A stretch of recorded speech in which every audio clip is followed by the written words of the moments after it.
Season 2, Episode 13 of the podcast. You may not agree with us, But I'm Maris Lowry. and I'm Eric Thomas. And as we talk to you here for this podcast, we will talk about the playoff edition that took place last week in the state of West Virginia, the opening round. But before we do that, we need to do what with the podcast? You need to like, share, and subscribe to Warden Broadcast Network on YouTube, and also find us on Facebook. I'm Face and Eric's book. How you like right. that? Also, the podcast is brought to you by Modley's Plumbing and Heating. Modley's, the number to call is 304-253-HELP. Plus, Window World of Beckley, also being brought to you by Pasquale's Italian Restaurant. Pasquale's has all your favorite Italian dishes, plus sandwiches, salads, and seafood. They have catering and private parties available. You can dial up Pasquale's at 304-255-5253.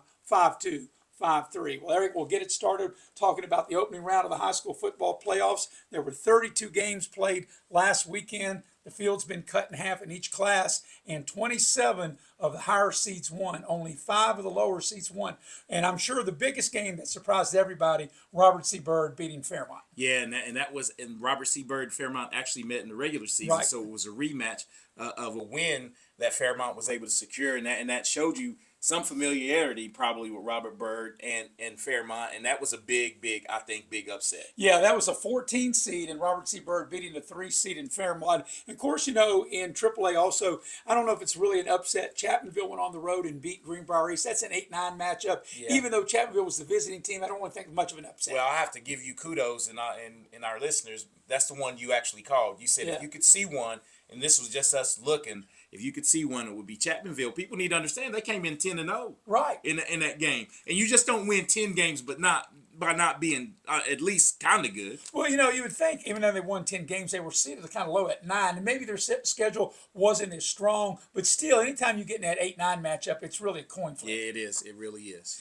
You know, as we look at AAA, all the higher seeds won, or I beg your pardon, in 4A. We'll start there in 4A. And of course, the Beckley Flying Eagles were really disappointing. They ended up, after that win against Oak Hill on senior night, they closed out the regular season with a loss on the road at George Washington, then had to go on the road, and they had a chance in the Wheeling Park game. They had the lead, and then they had the lead. Yes. Well, they had the lead. They had the lead. Exactly. Let's say they had the lead. And in the fourth quarter, they were down 19-14, stopped Wheeling Park on downs, took the ball all the way down to the 2-yard line, and then that disaster struck. What was potentially the game-winning drive ended up turning to getting stopped on fourth down in Wheeling Park, driving down and getting a much-needed 2-score lead, and they were just not able to recover. So with that being said, you know, as we do our Raleigh County report, only one Raleigh County team still left in the postseason. We'll get into that. But in 4A, Eric, there was nothing that really jumped out at me, really. All the higher seeds won as I expected, and so that kind of played out the way I thought it would. Yeah, and the guys that we thought were the three deadly teams are Morgantown, not in any particular order. Right. Morgantown, Martinsburg, and Huntington. Yeah. They really wiped They wiped the opponents out and ready for this next round. And in AAA, the same way, you know, Bridgeport was dominant. They're the top seed. Princeton dominant. North Marion over Kaiser. Nitro over Capital. Like I said, there wasn't really anything that kind of stood out other than that big upset we talked about. Number 14, Robert C. Byrd upsetting number 3, Fairmont. Yeah, and the thing is with the in AAA, a lot of teams are coming on late, and you know you got your top 2, which we know everything good about Princeton. They can score on anybody and score from anywhere on the field. Bridgeport, it just seems like they get better every year. But I think the 2 teams that I think are going to be a tough matchup late in this year, North Marion and Herbert Hoover.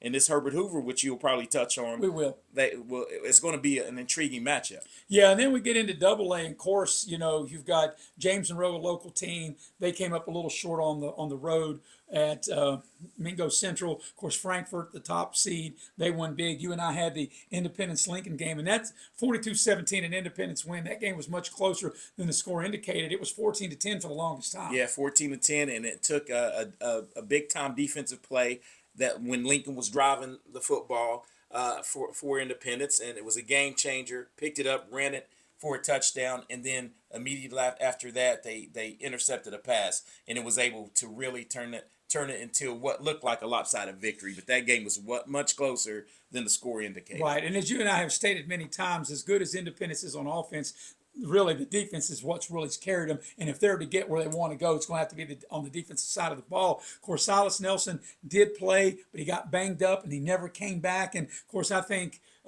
really a lot of the faith for the Independence faithful will be how healthy Silas Nelson will be moving forward. Yeah, here moving forward, I mean, because once the field dwindles down, every game, every opponent, especially once you get to Frankfurt, if they're able to get past Doddridge, that'll be the next step if Frankfurt, holds serve. And that'll be a tall task and a tough place to go without Nelson. And speaking of Doddridge, they're undefeated and they laid the wood to Logan. They beat Logan 52-7. That'll be Independence's next opponent. We'll talk about that coming up here shortly. Yeah, and that Doddridge team, I guess we could call ourselves great prognosticators because we left that game that night. We talked the next day, and we said, after we went back and watched the game, the replay of the game, you and I both, I said, that team, I don't care who the opponent was, they would cause some extreme trouble because they're well coached and they have some athletes, and they don't really spread you out. They can throw it, but they spread you out to run it. Yeah, and the game you're speaking of, the first game of the season, Eric and I had Doddridge against Liberty, and we both knew, we said, this, I know it's only week one, but this looks like a playoff team. And I didn't know they'd go undefeated, but they are. And this is going to be a tall task for Independence. Like I said, we'll get into that a little bit later. Yes, I think that will be a phenomenal game to broadcast. Bluefield with a big win at home against Oak Glen. Boy, what a long trip for Oak Glen. Maybe one of the longest. There were like 3 real long trips in this first round. Yeah, and we pegged this one geographically.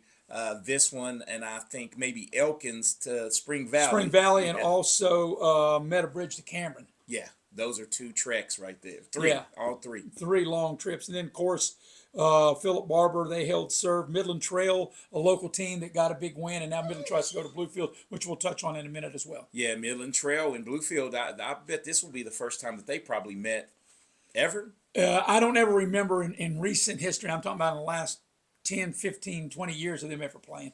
Yeah, I don't know. I don't think. Because back in the day, if you remember, Eric, when there was only 3 classes, when Bluefield was AA, we got our barking dog barking before. It's his cue. Yeah. Midland Trail had been up and they've been single A, single A, AA. I don't recall them in Bluefield ever playing. Yeah, I don't think so. But I think he was barking from Midland Trail. He might be saying, maybe Midland Trail's the barking dog. He might be the barking high school dog. And then in single A, Wheeling Central, the top seed, they held serve.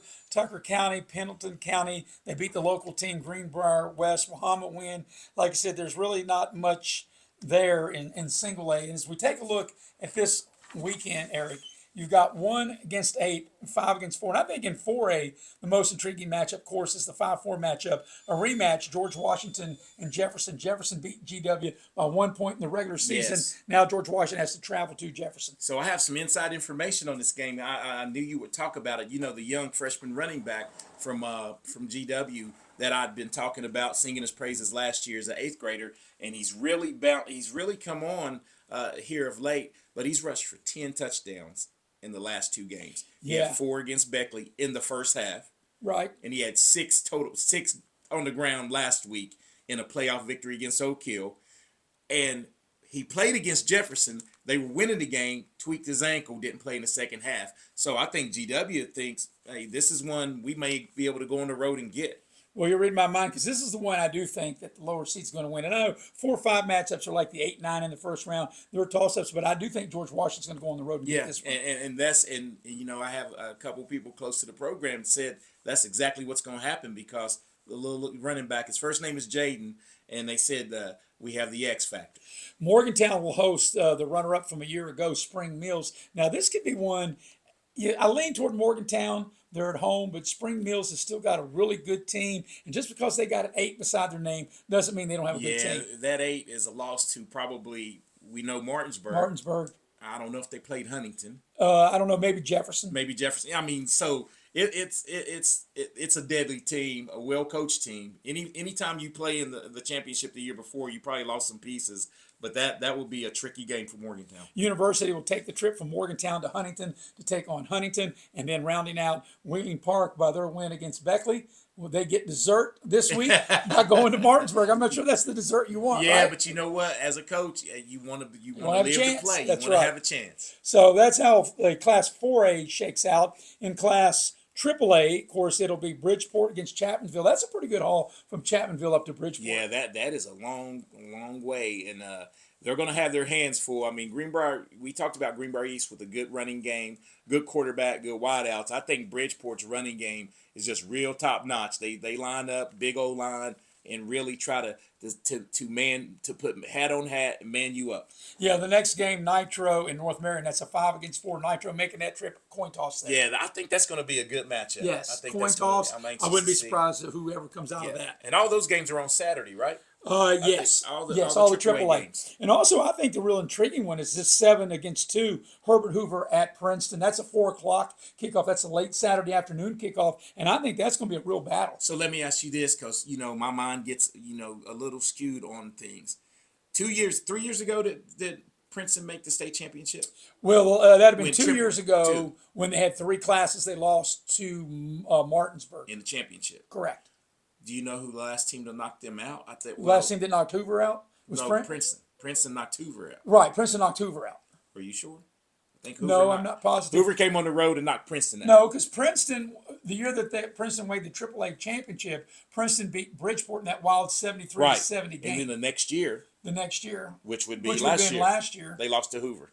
I think you're correct with that. I did. I looked. Yeah, yes. I was confused what you were asking. So little. Yeah, I worded it a little wrong, but a little motivation maybe for Princeton, and not taking this game for granted, because that team came on the road and went to Princeton and beat them. Yeah, and I think Princeton will be. I think both teams will be ready for one another. Whoever loses this game, it won't be because they overlooked the opponent. And the quarterback matchup is going to be good. But I think the X factor, we had a chance to do Hoover. I don't think they have anybody as dynamic as Brad Moss.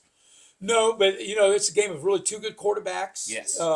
Young man from Hoover is really good. Of course, we know about Barker being and how good so he is up front, whoever controls that, whoever can protect that quarterback the best. I think the biggest thing, can they manage the penalties? Because in every game, not just the game you and I did against Beckley, but throughout the course of the season, they've been penalized heavily. We had their broadcasters say this is a light game for us. Yes, this is what they do. They do it all the time. Every week. Against Independence, I remember a play like in the first quarter. Monster ran like a 72-yard touchdown. Holding called it back.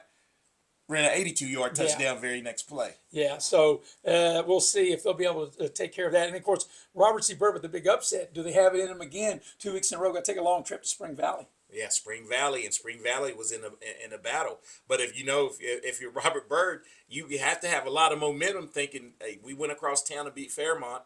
Hey, we might be able to go down and take care of business in Spring Valley, because Spring Valley's run heavy. They don't pass. Right. So I don't know much about the Flying Eagles. Are they're the Flying Eagles? They are the Flying Eagles. Or actually, they're the Eagles. They're not Eagles. The Flying Eagles. Hey, but you know what Spring Valley said? We already took care of the Flying Eagles. Now we're gonna take care of this other set of Eagles. Yeah, the only kind of Eagles that don't fly is the ones that have their wings clipped, right? Right.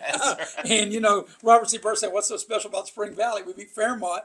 All right, before we move forward, we have to do what? Like, share, and subscribe at Warden Broadcast Network on YouTube, and find us on Facebook. I'm Face, Eric's book, also the broadcast, or podcast, I should say. I'm so used to us doing broadcasts. That's right. The podcast is brought to you by Modley's Plumbing and Heating. You can dial up Modley's at 304-253-HELP, by Window World of Beckley, and by Pasquale's Italian Restaurant. And Pasquale's has your favorite Italian dishes, plus sandwich and salads. You can call for catering. Also, great time to book your Christmas party, 304-255-5253. All right, in Class AA, it'll be Frankfort taking on Mingo Central. Pretty good haul for Mingo Central to go to Frankfort. But that's going to be tough, man. Frankfurt's just rolling along.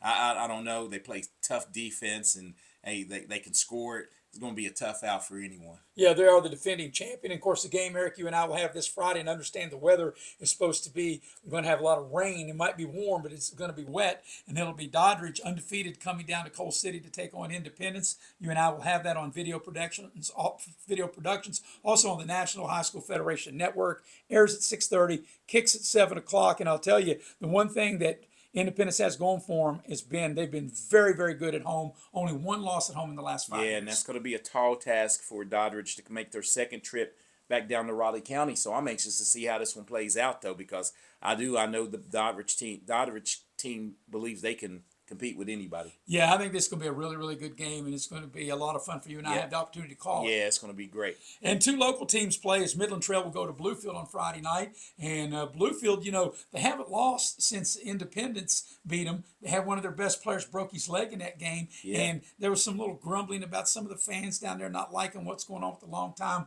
coach. But then Bluefield's really got it turned around and in a position to try to get to the semifinals. But you know how it is, man. Anytime you start out not like the fans think you're going to do, but you know how Freddie Simon, those guys, Right. their team gets better every year during the course of the year. Right. And also Clay County, they had an upset win. They're an 11 seed. They'll go to Philip Barber. Yeah, and don't know much about Clay, but Philip Barber, they're number 3 seed, right? Philip Barber's number 3, correct? Yes, yeah. So Philip Barber, I think they'll be ready for the Panthers, the Clay County Panthers, to come to town. I did a game in Philip Barber, gosh, when Coach Lilly was coaching at Beckley Woodrow Wilson. This is probably over 20 years ago. Bill O'Brien and I remember make that long trip to Philip Barber. And at that time, when there were 3 classes, Philip Barber was AAA. Then they were in the big classic Beckley. And it was the second game. It was early in the season. And I remember how such a long trip. Yeah, and we got off the that's interstate. up there where Alderson Bronx Yeah, is. you go past it, you get off the interstate, and you just drive out in the woods forever. Yeah, and you do. No You cell do. phone service if you went up there now. Yes. So, yeah, it's it's in the sticks. In Class Single A, Wheeling Central, the number 1 seed, they'll play host to Tucker County. And Wheeling Central only had 8 regular season games, but they still ended up as the number 1 seed. Yeah, and Wheeling Central, remember, we knew they were going to be good the next couple of years because they came to Shady. They came down to Shady last year. Right. East Hardy was the 12th seed. They got a big win. That's one of the upsets, one of the lower seeds at 1. They'll be at 4, Pendleton County. Number 7, Cameron at 2, Wahama.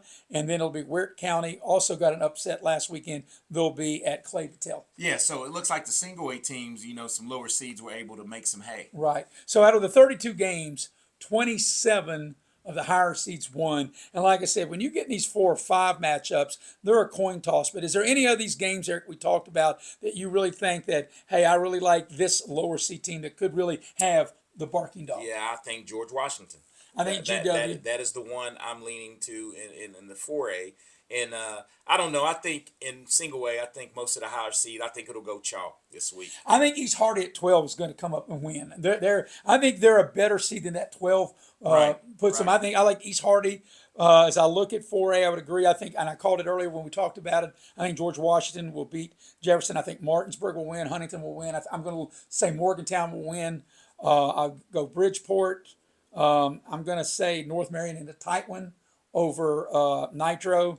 I do like Princeton. I think it'll be tight and competitive, but I'll take Princeton, and I'll take Spring Valley to beat our. Just because they're home. Yeah. I couldn't disagree with many of those, but I think Herbert Hoover might play Princeton a little closer than one would think. And since we're calling the Independence Doddridge, obviously no pick, but I do think it's going to be a very, very competitive game. Yeah, it'll be a good game. I think the fans will come out in droves to watch this one because even if you're a football fan, you'll just come to see because this is going to be a lot of talent on the field, and I'm anxious to see if Nelson's able to suit up. And if it does rain a light as expected and you don't want to melt, you can tune us in on Video Productions and on the National High School Federation Network. Airtime 6:30, and we kick off at 7. All right, now we'll switch gears and go to college football. As we dive into college football, we'll start with the West Virginia Mountaineers. And look like the Mountaineers are ready to pull off their 3rd victory in a row. They come up a little short in the desert at Arizona State. Yeah, had a chance late, got to stop, and moved the ball to about around the 35-yard line. All they needed was a field goal, but it was on the minus side of the field, and then end up throwing an interception. And I think Arizona, we had them on the ropes, just not able to finish them off. Yeah, West Virginia was down in that game 22-10 and rallied to take the lead. Yes. And then Arizona State got a last drive, kicked the field goal, and then West Virginia still had a chance to come back down the field. Yes, had a chance to come down the field and just came up short. And like Coach Rodriguez said, they asked him several times in the post game press conference, and he said couldn't get that much. Yeah. And he said that's on me. But you know what? If you're a West Virginia fan, as I am, they're getting better and better, and get signed a big time recruit today too. Well, the one thing I know, Eric, and I think you'd agree with me, sometimes a half a yard is harder to get than 90 yards. That's true. That's true. But like when you're a running team, as they are. You got those should be your specialty. You should be able to pick up a yard. Right now, West Virginia will be off this week, and then they'll close out the regular season at home against Texas Tech. And you got to think that Texas Tech is going to make the college football playoff. Oh yeah, huge. Gonna be a huge favorite, Texas Tech. But hey, anything can happen in one game in Morgantown, especially the way he has his team playing right now. Right, and I would say you say huge favorite. I'd say 17. Yeah. At least 17 points. Texas Tech will probably be Yeah, the because favorite against West TCU Virginia. came in as a 17-point. And so this might even go to 2021 and we'll get into college football playoff what we think the committee or at least the committee of two, you and I, and we'll rate our teams. But as we take a look at some of the big games this week, Oklahoma coming off a huge win on the road in Alabama. Now all of a sudden Oklahoma I think is in the playoff mix, and they are at home 7.5-point favorite against Missouri. Yeah, and that Missouri team is one of these teams in the SEC, though. That's a dangerous spot, especially after a big win. Missouri can come, they can run it. They are well coached. That is a dangerous game for Oklahoma. The thing that hurt Missouri, they're injured. The quarterback got hurt in the Vanderbilt loss, and he hasn't been back. They've been going with the backup, but I agree with you. It could be in a letdown spot, but Oklahoma knows now everything's in front of them. If they just keep winning, they're going to be in the college football playoff. And that Alabama game, and I went back because we watched it. The thing that I came away with is Alabama, the turnovers. Alabama outgained them 456 yards to 212. Yeah, but at the end, it's what counts on the scoreboard. Exactly right. I mean, moved the ball up and down the field, but gave up I think an 84-yard interception return for a touchdown. Things like that, man, can turn the game upside down. A couple real classic games, at least when you hear the name, at least when I go back, is watching college football from the 60s, is Arkansas against Texas. Texas is a 9.5-point favorite. And Eric, I don't know if you know this story, but that was a battle in the Southwestern Conference. And you weren't even born in 1969, but I was. And in 1969, Richard Nixon, of course, was the president at that time. And he was, I don't know if he was the first sitting president to go to a college game, but one in a long time. And I remember the game on ABC, and he landed his chopper there at the game. Of course, he had all the Secret Service around him. And after Texas beat Arkansas, which was a classic game, Frank Broyles was the coach of Arkansas, Darrell Royal the coach of Texas. And this made Joe Paterno and voters of Pennsylvania upset with Richard Nixon because after Texas won that game 15-14, he declared before the bowl game that Texas was the national champion. I guess he needed votes in the state of Texas. But no matter what you think about Richard Nixon, good or bad, because he was in the Watergate, I'm just saying.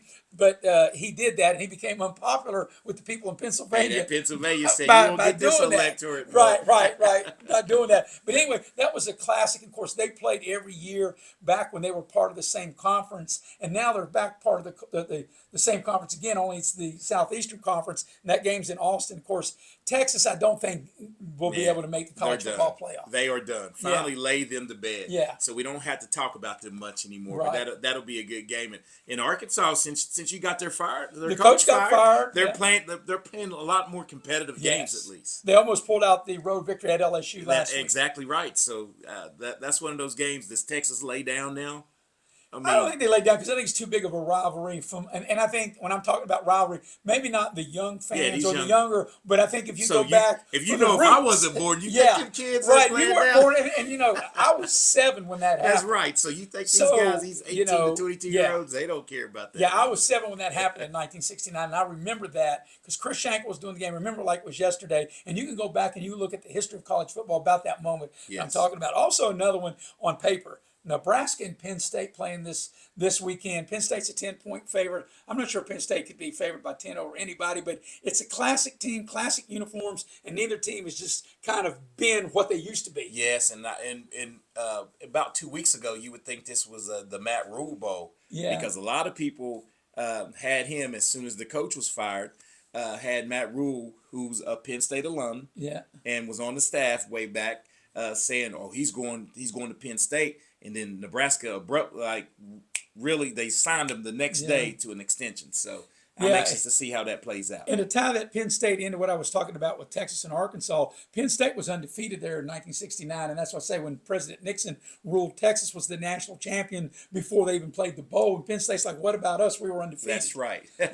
And then Pitt and Georgia Tech, a big game in the ACC. It's an elimination game. And Georgia Tech at home, a 3-point favorite. Yeah, and I like Georgia Tech. I do too. And we'll wrap up with Marshall. Marshall coming up with a big win on the road at Georgia State. Big win. And they'll be back on the road 4.5 point favorite against Appy State. So it was a hard game to watch. You know, I bet there were more fans at a Texas or a Georgia high school football game than it was. I'm I know, because serious. Georgia State only won one game. It was. They wouldn't show the crowd. It was hard. You know, What you don't crowd, see, right? Yeah, they wouldn't show the bleachers. Hardly pan up at all. But it was tough to watch.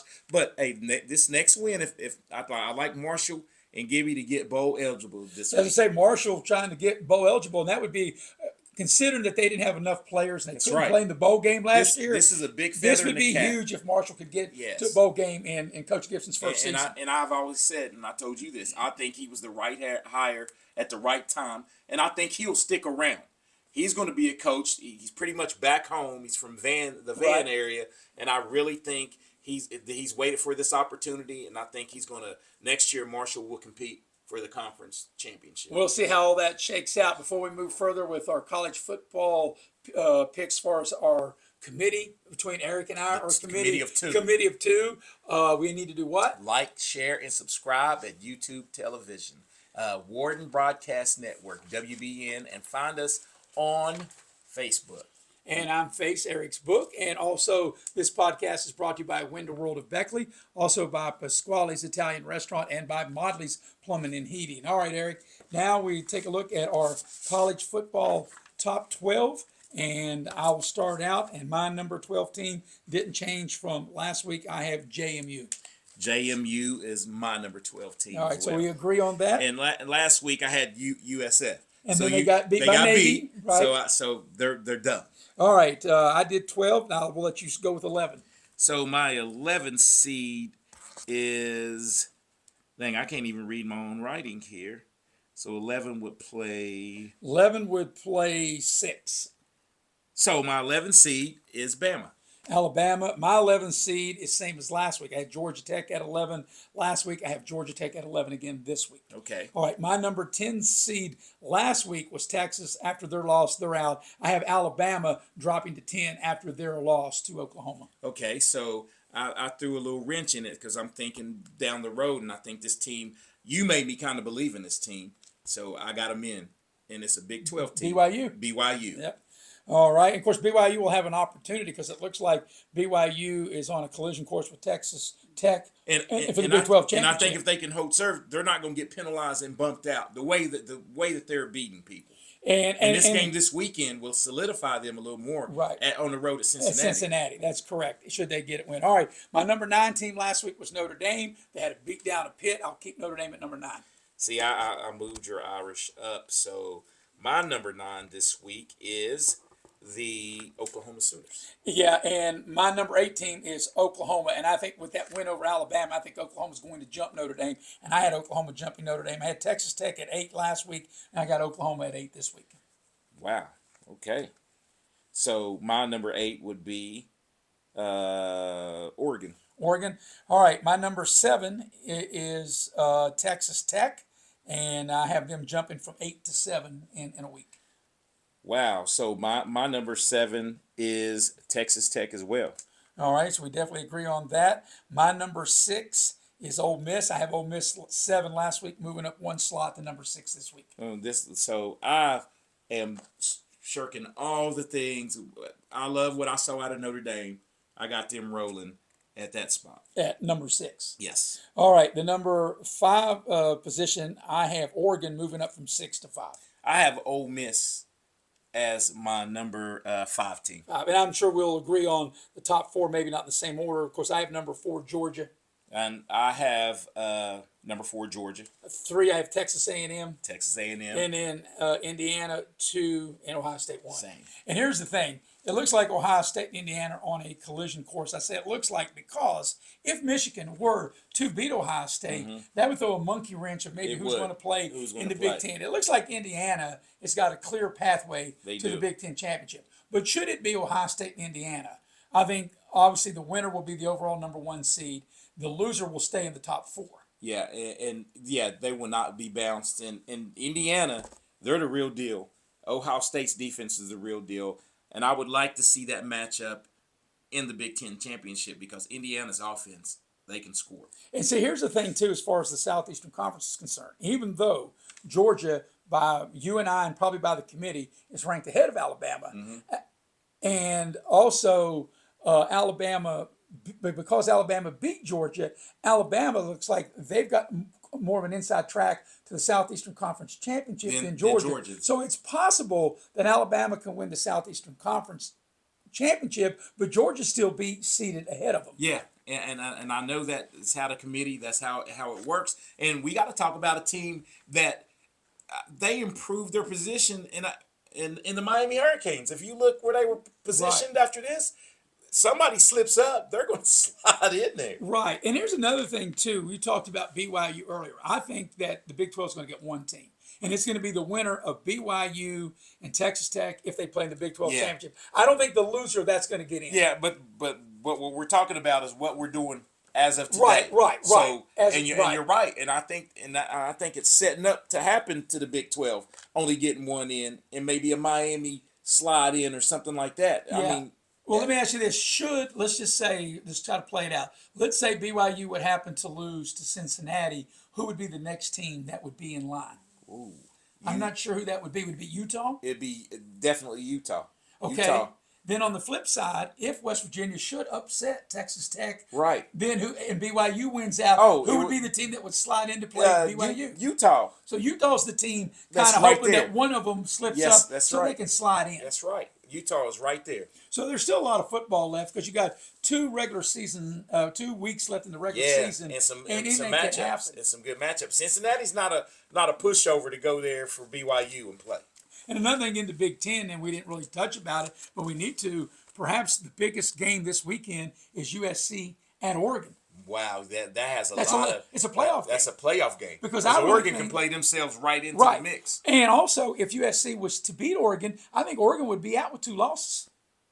Man, because that would be 2 home losses. Two home losses, 2 conference losses to USC and Indiana. They would have nothing to stand on. Right, they would be out. 2 biggest games that you lost at home. Yeah. And then if USC would happen to do that, that would look good for the Irish because Notre Dame beat USC. You saw where I have. Yeah, so there's so much still left to go. Don't you love it? I love this. This makes all these games. We wouldn't be talking like this without this 12 team. And here's the thing too. Next year they're saying 14, but I like that the commissioners are saying we just need to punt 14 and go right to 16 next year, and I hope they do that. I hope they do that too. I hope they do that. All right, that'll take care of our college football portion. Before we get to the National Football League, we need to do what? Like, share, and subscribe. Warden Broadcast Network, YouTube, and find us on Facebook.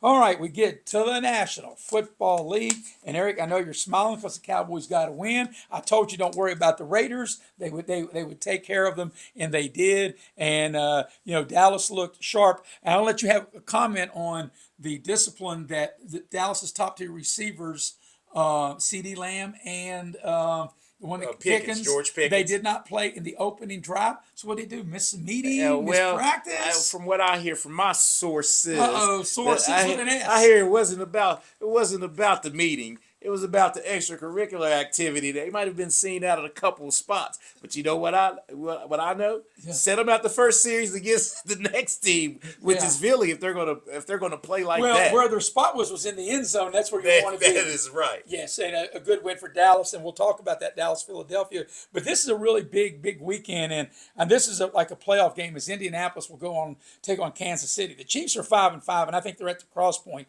They're going to start winning games. The Chiefs are a 4-point favorite at home. Indianapolis coming off a bye. This is really, to me, like a playoff game, really, for both teams. Indianapolis is trying to get home field. They beat Denver in the regular season. They would get the upper edge if they keep winning. And for Kansas City, just to get into the playoffs, they need to get this home win. Well, I think Kansas City needs to string about 5 victories in a row. Yes. I think every weekend is a playoff. Every game's a playoff game from here on out. Isn't that interesting how last year they were 12-0 in 1-score games, and this year they're 0-5. And this kind of reminds me, if you remember last year, how good they were, and they get blown out in the Super Bowl. 2 years ago, you remember they struggled. They got beat by the Raiders on Christmas Day. They didn't look good, and then next thing you know, they win. They won the Super Bowl. Yeah. So, and it's still one of those teams, and you hear this, and I know people get tired of hearing it. A lot of teams don't want them to get into the playoffs. No, well, they can't win it if they're not in it. That's right. That's right. But if they get in it, if you look in Buffalo's still clinging. Their defense, even though they beat Tampa, they gave up a lot of points, a lot of yards. Here's the thing. Once you get into the playoffs, everybody's 0-0, and Kansas City has proven you can win the Super Bowl from any seed. Yeah, but a lot of teams that are ahead of them have the tiebreaker over them. Right, so that's what I say. They just got to start winning. And then they need a little bit of help. And I think they do win and cover the 4 points against the Colts this week. Yeah, and Colts coming off a bye. And Colts down the stretch, they still have to go to the Jags where they have a hard time winning in Duval. Right. They have a hard time winning there. So at the Gator Bowl. The Gator Bowl. All right, and the big late game, of course, the big NFC East battle. The Philadelphia Eagles, a 3.5-point favorite on the road at Dallas. One thing, Dallas plays very, very good at home, much better than on the road.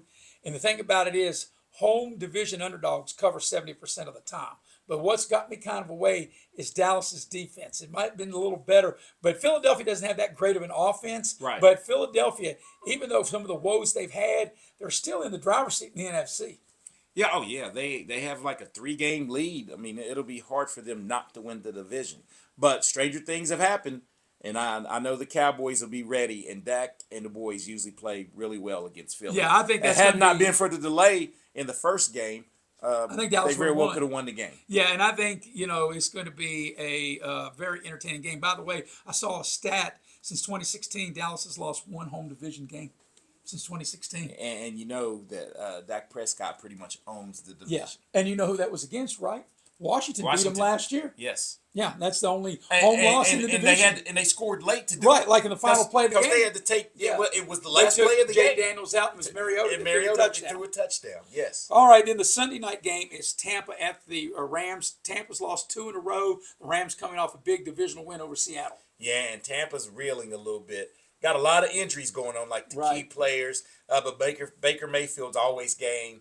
I like what I see out of him, but I'm sticking with what we said in previous shows. I like the Rams. And I think if there's any team right now, if you said the favorites in the NFC was the Philadelphia Eagles because of defending champions, I think the Rams could be the team that could beat. Well, right now, both of those teams are atop of the NFC, and we still got a lot of football left. Right now, Philadelphia would be the 1 seed. They'd win the tiebreaker. They're both 8-2, but we got a lot of football left. A lot of football to go. And then the Monday night game will be Carolina against San Francisco. And how about Carolina? I don't think anybody thought Carolina would be as good as they've been. I don't think nobody expected them to where they got their 6-5, or I think they're 6-5, 6-5. But it all starts with that quarterback. And they swept Atlanta, beating Atlanta first time in a long time. Sunday in Atlanta. Yes. Yeah, after beating them 30-0 in Charlotte, they came back. Came back to get the victory. And I like how Bryce Young is playing. And, of course, they got to go to San Francisco. San Francisco came off a big win by crushing Arizona in the desert. So I would think if you talk about, I think this is the best coaching job from San Francisco's coach. Yeah, Kyle Shanahan's done a great job. All the injuries that they've had. I mean, they didn't have their starting quarterback for a month. Yeah, for a month, and Purdy came back last week. They didn't have Kittle for the first 4 games. They lost Fred Warner, their best defensive player, out for the season. And Bosa. Yeah, so the best rusher and they're right there. Yeah. All right, now it's time for our barking dog. Come on, Tuck. Let's get a little bark out of you. Yeah, we can't get one now, but he did it earlier in this episode. All right, so barking dog last week. My barking dog won straight out. Yes. As I said it would, the Chicago Bears. So I had growl and bark in my barking dog. And your barking dog should have won, but it didn't. You had the Washington Commanders overseas. I'm back-to-back weeks. Maybe I'm putting the jinx on the right teams because the week prior, I took the Steelers. They got trashed. Yeah. And then I took Washington, and they blew it. Hey, I love it. So I love what's going on. But this week, my barking dog's going to growl. All right, hold that. So now Eric and I are now even after Eric had pretty much had led all year. We're both 5-6 on barking dogs. And I'll tell you, it's hard to pick a barking dog. And before we hear Eric's barking dog, I looked through this slate, and it was hard to find an underdog that I really like. Yeah. Eric, we'll let you go first. And I'm going with the Dallas Cowboys. Plus 3.5. Is that the line that you got? That's the line I got. And, I was thinking about Dallas because I just mentioned that home division dogs cover 70% of the time. And the hook is going to be the trick right there. That 3.5. And I think if we lose, it's going to be a close one. But I don't see us losing. we're going to take the Eagles down Sunday evening. I do and I'll think- be there to share it with Yes, you. I do think that's a close game. I thought about that, and I was like, no, because I was thinking Eric will probably take the Cowboys because it's a good road to take them. That's right. But so I looked, and I'm going to go with Tampa getting 7 on the road to the Rams. Tampa's lost 2 in a row. The Rams are coming off that big divisional win. I don't know if Tampa will win, but I think they can stay within the number. And well, Tampa can score on anyone. And in that Buffalo game, it ended up getting away from them a little bit, but Right. they were right there with Buffalo, and I agree with that one. But I'm so confident in my barking dog. I'm gonna take Monday off because I'm gonna be celebrating. Hey, what's the difference from Monday and any other day that Eric, he's always off. But anyway, we appreciate you checking out our podcast, and we need to do what, Eric? Like, share, and subscribe at Warden Broadcast Network on YouTube, and find us on Facebook. I'm Face Eric's Book. This has been the podcast. You may not agree with us, But I'm Maris Lowery, and I'm Eric Thomas. and have a wonderful evening, everybody.